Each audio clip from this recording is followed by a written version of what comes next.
So we're going with the Springfield Dark Horse now, powered by the Thunderstroke 116. It's got these mini apes on it, and this is the Dark Horse version, so it's all murdered out in black with the matte paint. Pretty cool. And Jerry's going to take that FTR carbon again. He really likes that thing. Interesting, a bit harder to find neutral on this than the Challenger.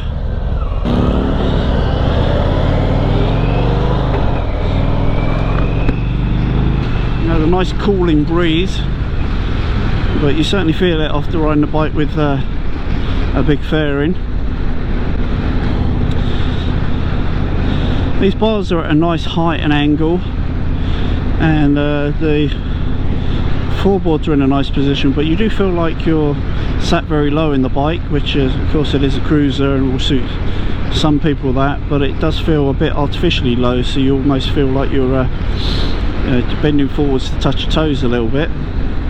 It's not excessive, but I think maybe at highway speeds you'd feel a little bit of a windsock at times, so that's more of an issue.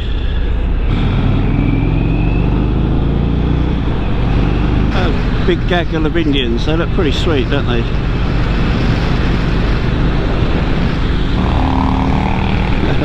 There's a young gun. Told me he was ripping that FTR 1200 at 135. I don't know about that, but rather him than me.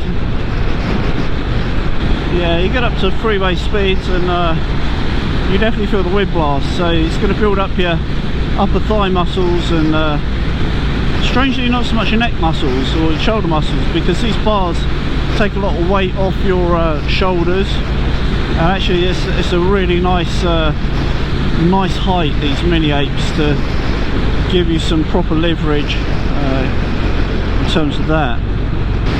This feels cool. It's a cool cruiser, this, for sure.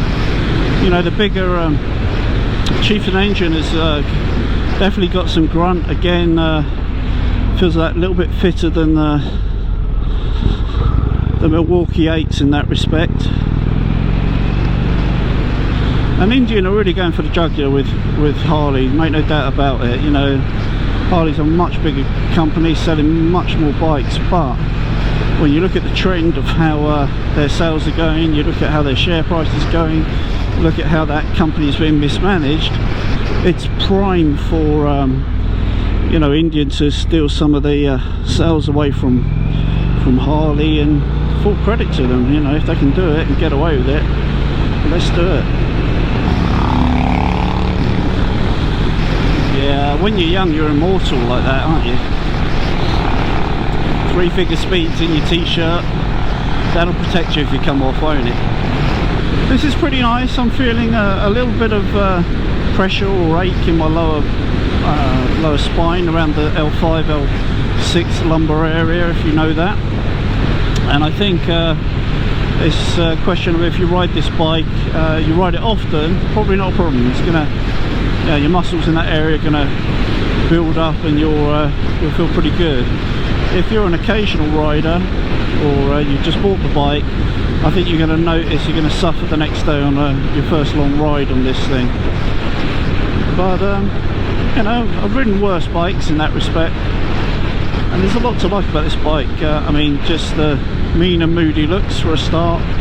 The engine is great. I mean, it's a really, you know, Indian knocking that out of the park with these engines. The FTR 12, the 116 and the Challenger. They're great automotive mills, and they're proving to be very reliable, it seems. They're producing some nice bikes. I mean, look at the way that Scout Bobber looks ahead. You know, they get it.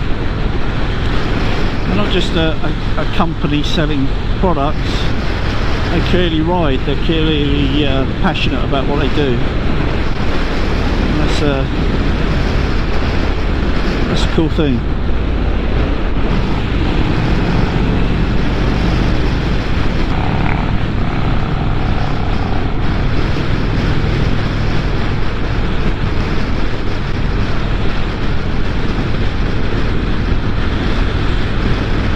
going up and around Dobbins Airfield, where President Trump was the other week.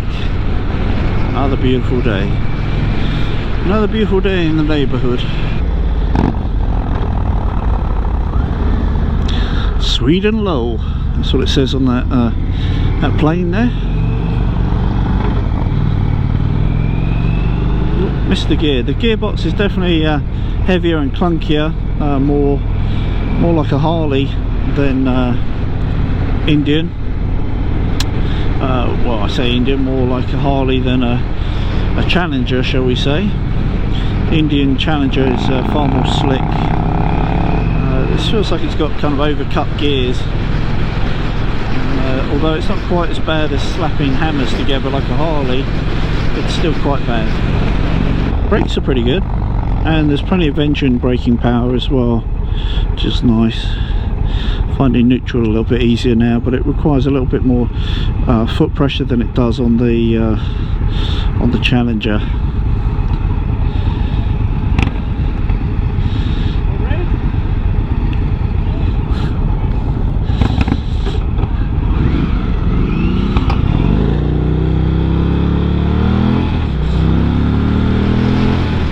Smoked him.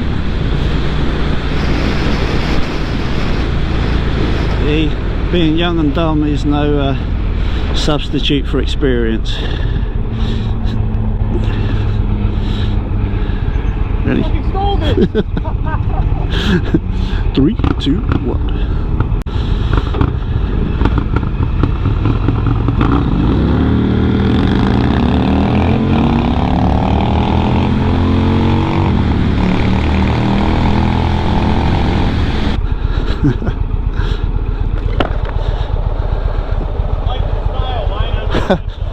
I thought I could get in down there, but you can't.